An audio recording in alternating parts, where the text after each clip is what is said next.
घटना घडली त्यावेळेस मी माझी भूमिका मीडियासमोर जाहीर केलेली होती। मीडियासमोर मी हे सांगितलं होतं की अशा प्रकारची कुठलीही जंगली रमी मी खेळत नव्हतो, मला खेळता येत नाही। त्यामुळे त्यानंतरही सन्माननीय विधानसभा सदस्य रोहित पवार यांनी ट्विट करतच राहिले आणि त्यानंतर मी माझे वकील श्री मनोज पिंगळे यांच्यामार्फत त्यांना नोटीस पाठवली की अशा प्रकारचं कुठलंही कर्तव्य मी केलेलं नसताना सुद्धा तुम्ही माझी बदनामी केली आहे।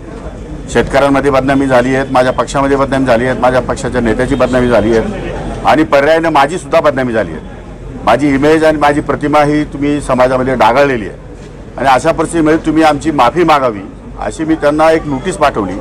परंतु त्या नोटिसीची त्यांनी कशी खिल्ली उडवली हे मीडियाला संपूर्णपणे माहिती आहे। मग अशा परिस्थितीमध्ये माझी बाजू मला राखण्यासाठी आणि माझी बाजू लोकांसमोर मांडण्यासाठी मला कोर्टामध्ये फिर्याद करण्याशिवाय पर्याय नव्हता आणि त्यामुळे मी या ठिकाणी कोर्टामध्ये फिर्याद केली। आज फिर्यादी म्हणून माझा जबाब या ठिकाणी माननीय कोर्ट महोदयांनी किंवा न्यायाधीशांनी या ठिकाणी नोंदवलेला आहे।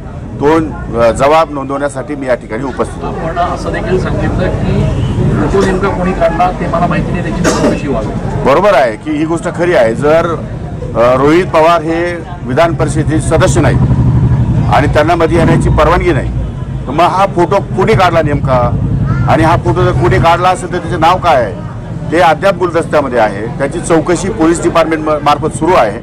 पण या संदर्भामध्ये रोहित पवारांनी ते जाहीर केलं पाहिजे की त्यांनी फोटो कुठून मिळवला, म्हणून कसा मिळवला, कुठून मिळवला आणि मीडियाला कसा सादर झाला आणि मीडियामधून या ठिकाणी संपूर्ण लोकांपर्यंत कसा पोहोचला याची इत्थंभूत माहिती त्यांनी त्यांच्या जबाबामध्ये या ठिकाणी नोंदवणं आवश्यक आहे।